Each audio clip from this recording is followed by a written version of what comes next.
December 1944. The Ardennes forest is cloaked in darkness, the air thick with fog and the distant rumble of artillery. In a battered farmhouse, a company of American infantry huddles around a flickering lantern. Outside, German patrols move like shadows between the trees, their voices carried on the cold wind. The Americans are cut off. No reinforcements, no clear escape, and the radio crackles with static and dread. At the center of the room, a young radio operator listens intently, headphones pressed tight against his ears.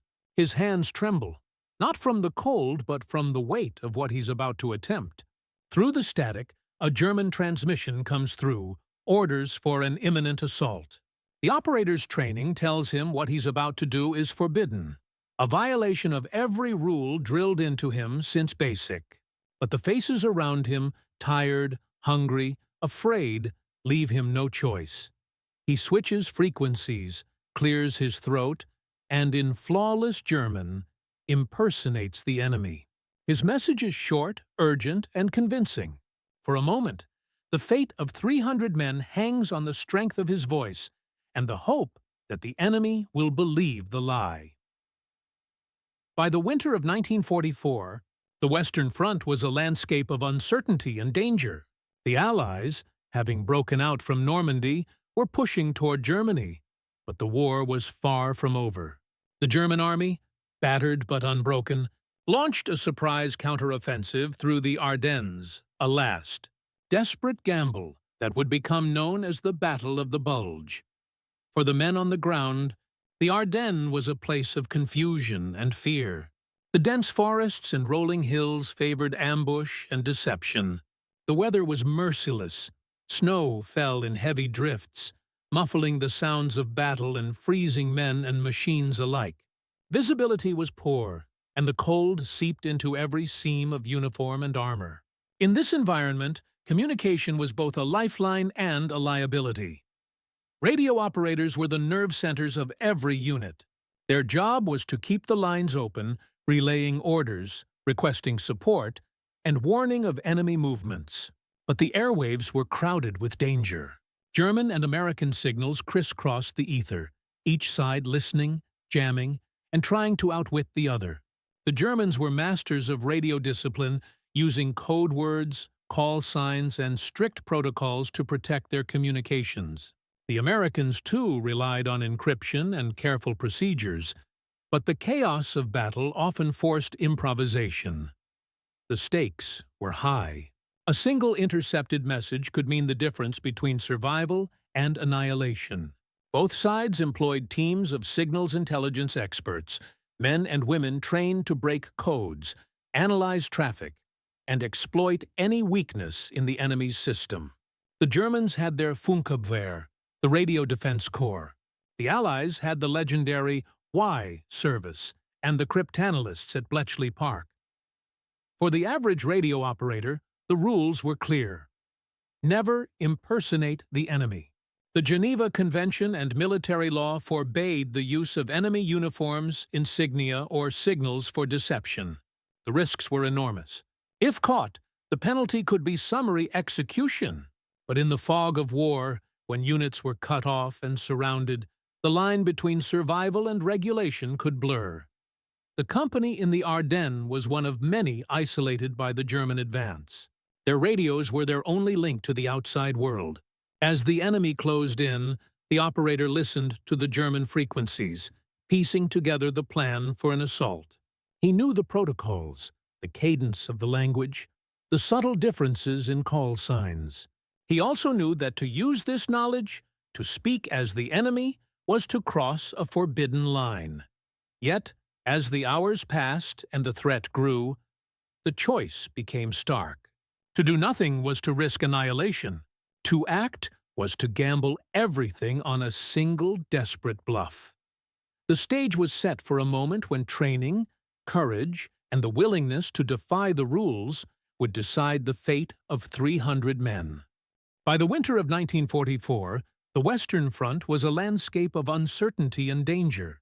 The Allies, having broken out from Normandy, were pushing toward Germany, but the war was far from over.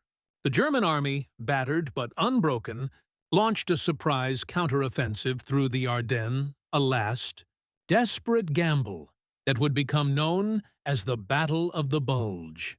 For the men on the ground, the Ardennes was a place of confusion and fear. The dense forests and rolling hills favored ambush and deception. The weather was merciless. Snow fell in heavy drifts, muffling the sounds of battle and freezing men and machines alike. Visibility was poor, and the cold seeped into every seam of uniform and armor. In this environment, communication was both a lifeline and a liability. Radio operators were the nerve centers of every unit. Their job was to keep the lines open, relaying orders, requesting support, and warning of enemy movements. But the airwaves were crowded with danger. German and American signals crisscrossed the ether, each side listening, jamming, and trying to outwit the other. The Germans were masters of radio discipline, using code words, call signs, and strict protocols to protect their communications. The Americans, too, relied on encryption and careful procedures, but the chaos of battle often forced improvisation. The stakes were high. A single intercepted message could mean the difference between survival and annihilation. Both sides employed teams of signals intelligence experts, men and women trained to break codes, analyze traffic, and exploit any weakness in the enemy's system. The Germans had their Funkabwehr, the Radio Defense Corps. The Allies had the legendary WWII service and the cryptanalysts at Bletchley Park. For the average radio operator, the rules were clear. Never impersonate the enemy. The Geneva Convention and military law forbade the use of enemy uniforms, insignia, or signals for deception. The risks were enormous. If caught, the penalty could be summary execution. But in the fog of war, when units were cut off and surrounded, the line between survival and regulation could blur. The company in the Ardennes was one of many isolated by the German advance. Their radios were their only link to the outside world.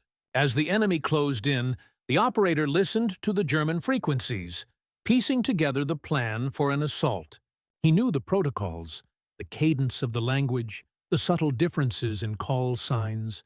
He also knew that to use this knowledge, to speak as the enemy, was to cross a forbidden line. Yet, as the hours passed and the threat grew, the choice became stark. To do nothing was to risk annihilation. To act was to gamble everything on a single, desperate bluff. The stage was set for a moment when training, courage, and the willingness to defy the rules would decide the fate of 300 men. The art of radio warfare in World War II was a game of nerves, skill, and constant adaptation. Both the German Wehrmacht and the Allied armies relied on radio for rapid communication, but they also knew that every message sent could be intercepted, analyzed, and exploited. The Germans, with their reputation for discipline and technical prowess, enforced strict radio protocols. Operators used rotating call signs, daily code changes, and authentication challenges to prevent Allied eavesdropping and impersonation. American radio operators were trained to follow similar procedures. They memorized codebooks, practiced encryption, and drilled in the use of brevity codes and authentication signals. The rules were clear. Never transmit on enemy frequencies, never attempt to impersonate the enemy, and never break radio silence unless absolutely necessary. These rules were not just about security. They were about survival. The Germans had a fearsome reputation for hunting down rogue transmissions, using direction-finding equipment to pinpoint and destroy enemy radio teams. Yet, the chaos of the Ardennes in late 1944 made strict adherence to protocol nearly impossible. The German counteroffensive had shattered Allied lines, cut off units, and left many American companies isolated in pockets behind enemy lines. In these desperate circumstances, radio operators became the last hope for surrounded men. They listened to enemy traffic, trying to glean any hint of German plans or movements. Sometimes they risked brief transmissions to higher command, hoping for rescue or reinforcements. The specific unit at the heart of this story, a company from the 99th Infantry Division, had been holding a crossroads near the village of Lanzerath. The men were exhausted, low on ammunition, and surrounded by German forces. Their radio operator, a sergeant with a knack for languages, had grown up in a German-speaking community in Pennsylvania. His accent was flawless, his ear for dialects sharp. He had never used these skills in combat until now. As the night wore on, the operator intercepted a German transmission, an order for a coordinated assault at dawn. He realized that his company would be overrun unless something changed. The temptation to act was overwhelming, but the risks were clear. Impersonating the enemy was strictly forbidden. If the Germans discovered the deception, the consequences would be dire, not just for him, but for every man in the company. The American command structure was equally wary of such tactics. While deception had its place, dummy tanks, false radio traffic, and coded messages, direct impersonation of enemy forces, was a legal and ethical gray area. The Geneva Convention prohibited the misuse of enemy insignia and signals, and commanders feared that any violation could provoke reprisals against captured soldiers. Yet, history is shaped by those willing to take risks. The radio operator weighed his options, knowing that the fate of 300 men rested on his decision. He reviewed the German protocols, rehearsed the cadence of his message, and prepared to transmit. The moment was tense, the stakes absolute. The events that followed would test the boundaries of courage, ingenuity, and the rules of war. The operator's forbidden impersonation would become a turning point, not just for his company, but for the evolving art of radio warfare in World War II. The man at the center of this story was not a typical soldier. Raised in a German-speaking household in rural Pennsylvania, he grew up straddling two worlds. His parents, immigrants from the old country, insisted on speaking German at home, even as he learned English in school and pledged allegiance to the American flag. By the time he enlisted, his accent was nearly indistinguishable from that of a native Berliner. The Army, always in need of linguists, quickly assigned him to signals and communications. Radio school was a crucible of discipline and detail. Operators learned to build, repair, and operate the SCR 300 and SCR 536 radios that were the lifeblood of the front. They memorized code books, practiced encryption, and drilled in the use of brevity codes. But the most important lesson was always the same: follow the rules. Never improvise. Never impersonate the enemy. The risks were too great. Yet, the psychological burden of the job was immense.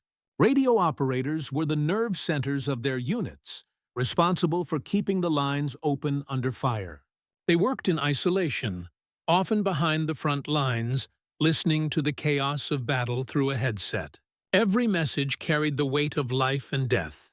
The knowledge that a single mistake could doom hundreds of men was a constant companion. As the German counteroffensive closed in, the operator's world shrank to the hiss of static and the crackle of enemy voices. He listened for hours, piecing together the enemy's plans, feeling the pressure mount with every passing minute. The decision to impersonate a German officer was not made lightly. It was a leap into the unknown, a gamble with everything at stake.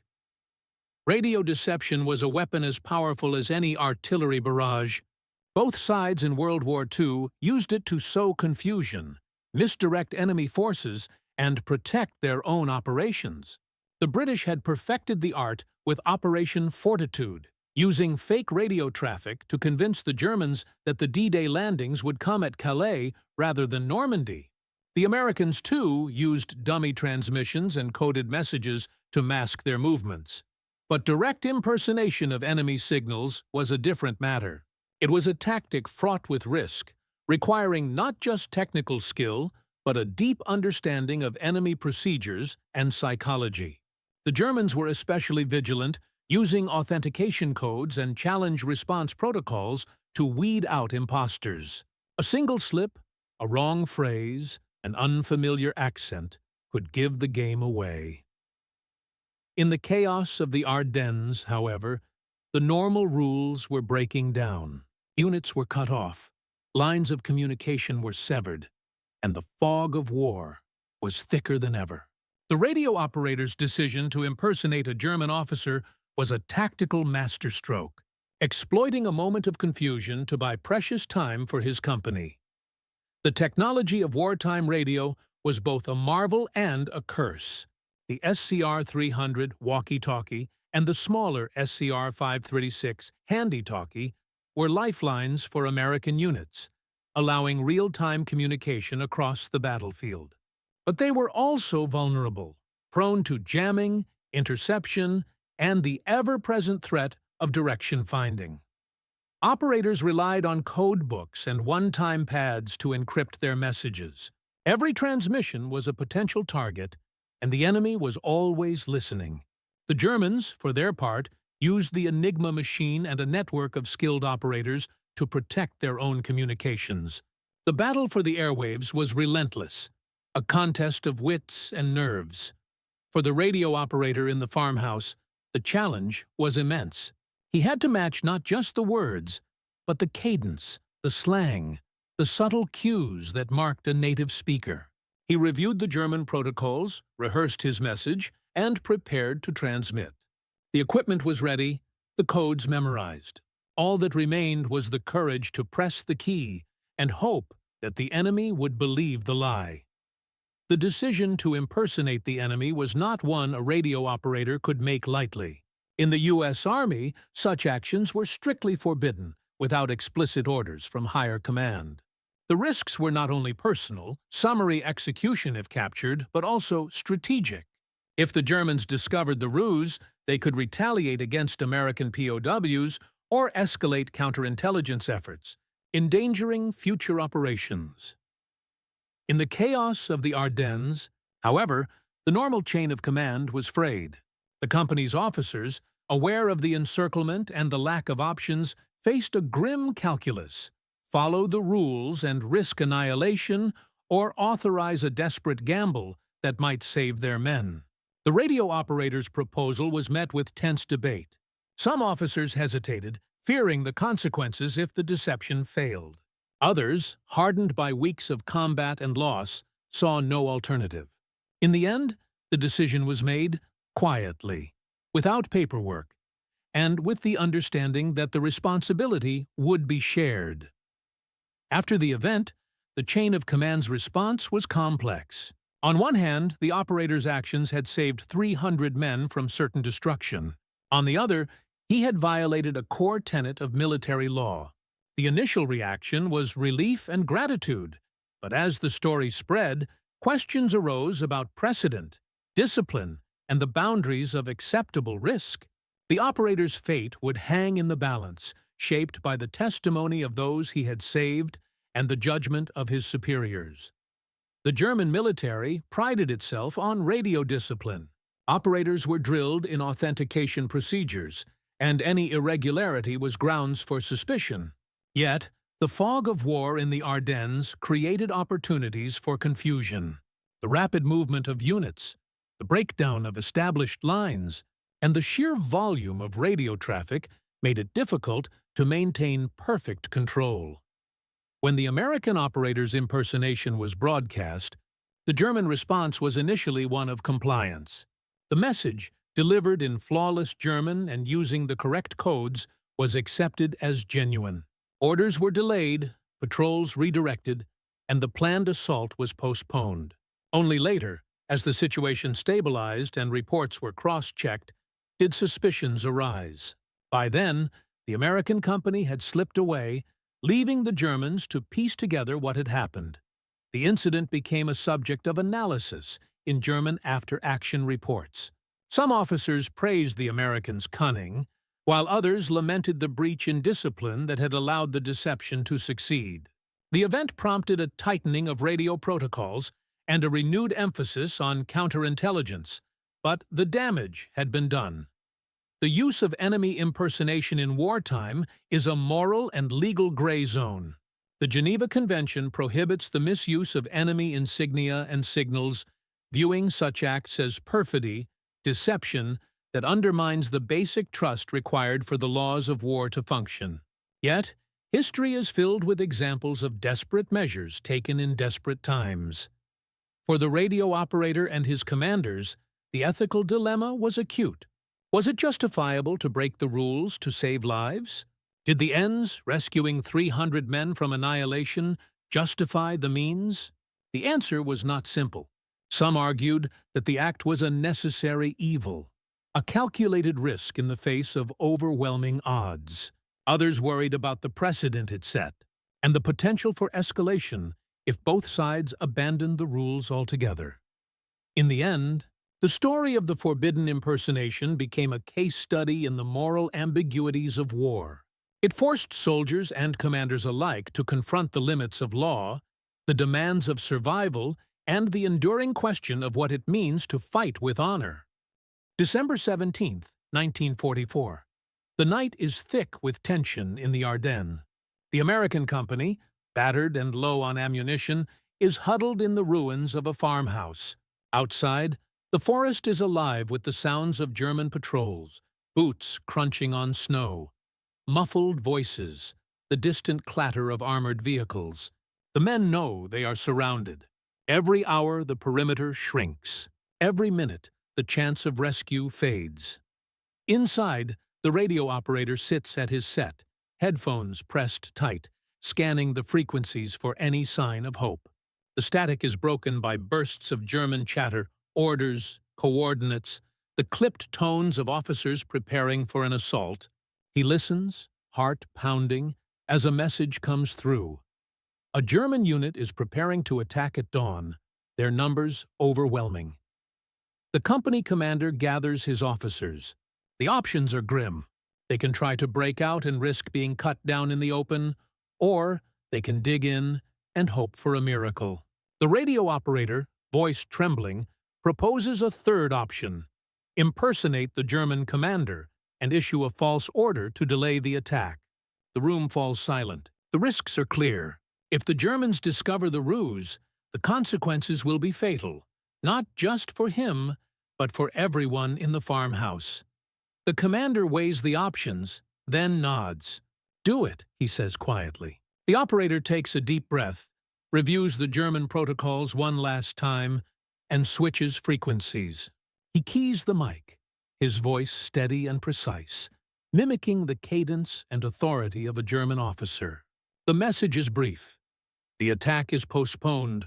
All units are to hold position and await further orders. For a moment, there is only silence.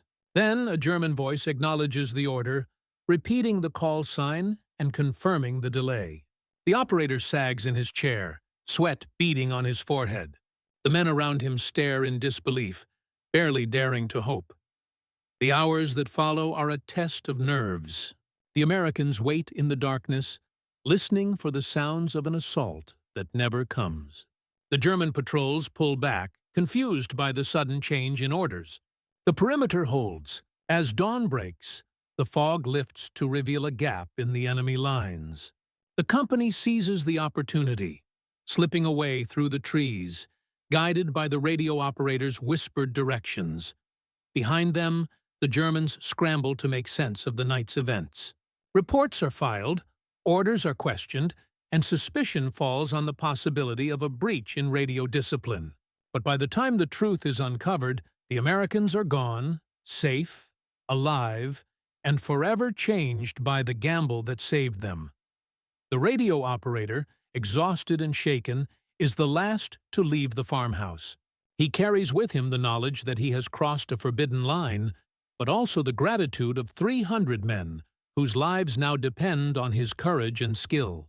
The farmhouse, once a place of fear and desperation, becomes a symbol of survival, a testament to the power of ingenuity in the face of annihilation. The company's escape is later recounted in after-action reports and whispered in mess tents across the front. The story spreads, growing in legend with each retelling. For the men who lived it, the memory of that night, the static on the radio, the weight of the decision, the relief of escape, will never fade. As the American company slipped away through the misty woods, The full impact of the radio operator's forbidden act began to settle in. The men moved in silence, every sense alert for the sound of German boots or the crack of a rifle. The radio operator, now carrying the heavy set on his back, led the way, guided by the same instincts and nerve that had saved them hours before. The forest was a maze of shadows and snow, but the gap in the German lines, created by a single, well-timed transmission, was real. Behind them, confusion rippled through the German ranks. Officers argued over the sudden change in orders. Some suspected a breakdown in communication. Others blamed a misinterpretation of higher command. Patrols were sent out to investigate, but by the time they reached the farmhouse, the Americans were gone. The Germans found only empty rooms, cold ashes in the hearth, and the faint scent of coffee lingering in the air. For the American survivors, the escape was both a triumph and a shock. The relief of survival was tempered by the knowledge of how close they had come to disaster. In the hours that followed, the company made contact with friendly lines. Exhausted, hungry, and still processing the night's events, the men recounted the story to incredulous comrades and skeptical officers. The radio operator, usually quiet and reserved, found himself at the center of attention. Some slapped him on the back. Others simply stared, struggling to grasp the audacity of what he had done. The company commander filed a detailed report, describing the events in precise, measured language. He praised the operator's skill and courage, but also noted the violation of standing orders. The report was forwarded up the chain of command, where it sparked debate among senior officers. Some argued that the operator should be commended for his initiative. Others worried about the precedent it set. The legal and ethical questions were real. Had the operator's actions endangered future prisoners? Had he crossed a line that should never be crossed, even in war? Meanwhile, the men whose lives had been saved were unequivocal in their gratitude. In letters home, they described the night in the farmhouse, the tension of waiting, and the moment when hope returned. Some wrote of the radio operator as a hero, others as a man who had simply done what was necessary. For all of them, the experience was a turning point, a moment when the rules of war gave way to the demands of survival. The radio operator himself was left to wrestle with the consequences of his choice. He knew he had broken the rules, and he understood the risks he had taken. But he also knew that in that moment, there had been no other way. The faces of the men he had saved, tired, grateful, alive, were all the justification he needed. In the days that followed, the story spread through the division. Some officers quietly sought the operator's advice on radio procedures, eager to learn from his experience. Others warned their men never to attempt such a stunt, citing the dangers and the potential for disaster. The debate continued in mess halls and command posts, a reflection of the larger questions facing armies in the modern age. When is it right to bend the rules? How far can ingenuity go before it becomes recklessness? For the Germans, the incident became a lesson in the vulnerabilities of even the most disciplined force. After-action reports called for stricter authentication procedures and renewed vigilance against enemy deception. The story was cited in training sessions and intelligence briefings, a cautionary tale of how a single voice on the radio could change the fate of hundreds. As the company rejoined the main Allied force, the men looked back on the farmhouse as a place where everything had changed. The radio operator, once just another face in the crowd, was now a symbol of the thin line between order and chaos, regulation and survival. The memory of that night, of static, fear, and the power of a single forbidden message would remain with them for the rest of their lives. The days after the escape were a blur of exhaustion, relief, and uneasy reflection. The American company, once surrounded and facing annihilation, was now safe behind friendly lines. Medics treated frostbite and minor wounds. The men were debriefed, fed, and given a chance to rest. Yet, the story of their survival quickly became the talk of the regiment. The radio operator's actions were the subject of both admiration and scrutiny. His company commander submitted a full account to battalion headquarters, emphasizing the desperate circumstances and the operator's unique skills. The report traveled up the chain of command, drawing the attention of division and corps staff. Some officers saw the episode as a testament to American ingenuity and initiative under fire.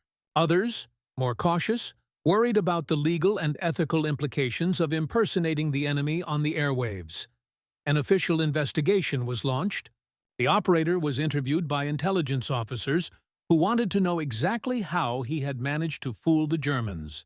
He described his background, his training, and the split-second decision that had saved his unit. The investigators reviewed radio logs, after-action reports, and statements from the men who had witnessed the event. The facts were clear.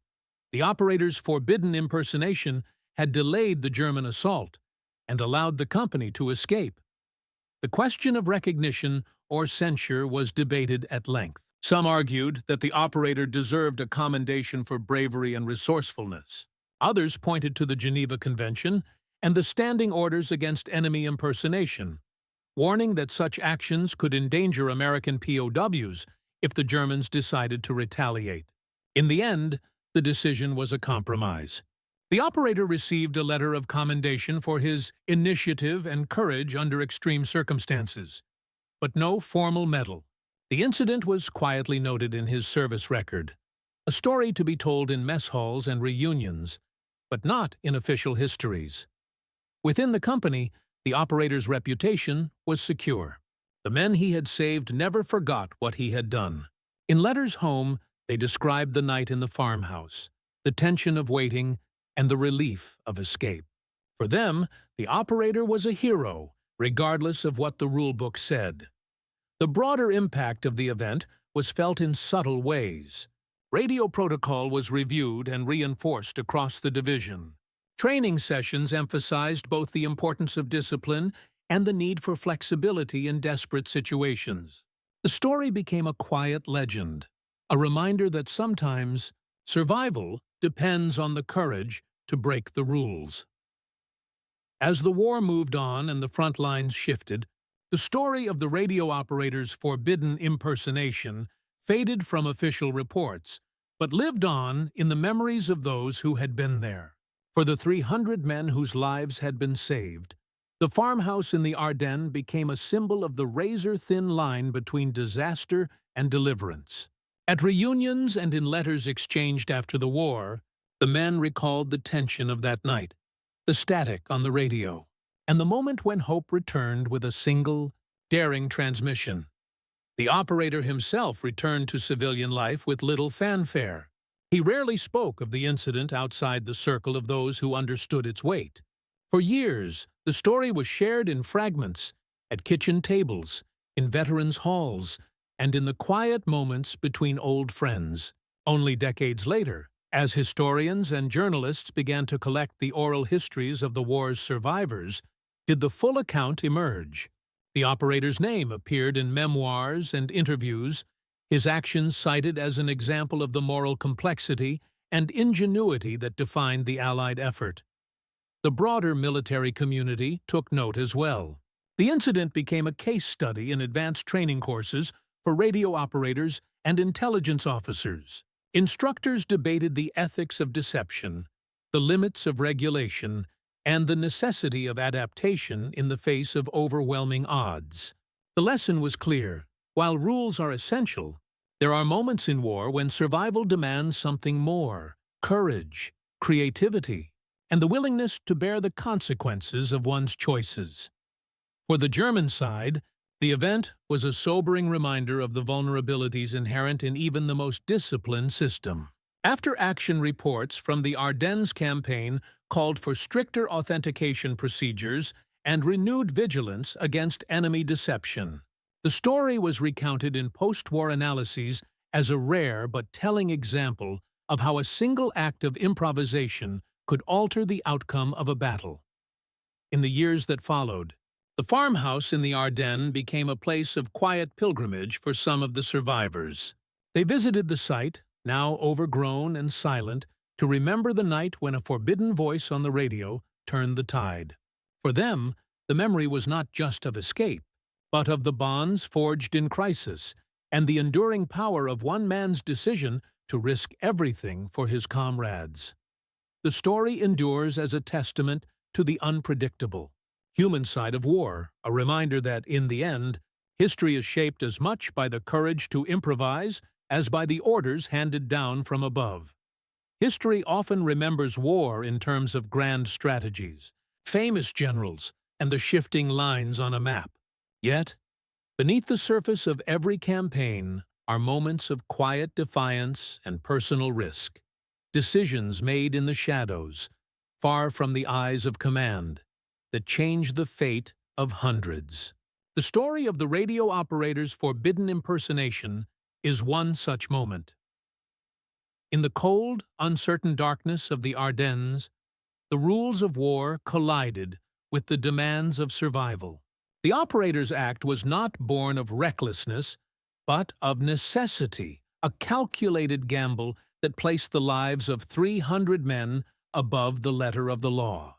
His voice, steady and convincing, became a lifeline in the static, a thread of hope in a night otherwise marked by fear. The moral ambiguity of his choice lingers. Was it right to break the rules to save lives? Would the same act, in different hands or under different circumstances, have led to disaster? These are questions that echo through every generation of soldiers and through every conflict where the boundaries of honor and ingenuity are tested. Yet, the legacy of that night is not just one of risk, but of resilience. The operator's courage and the trust placed in him by his comrades remind us that war is not only a contest of weapons and will, but of character. It is shaped by those willing to act when the world narrows to a single, impossible choice. In the end, the farmhouse in the Ardennes stands as a symbol, not just of survival, but of the enduring power of human ingenuity in the face of annihilation.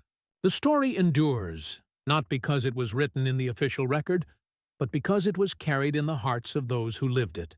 It is a testament to the truth that, even in the darkest hours, a single voice can change the course of history.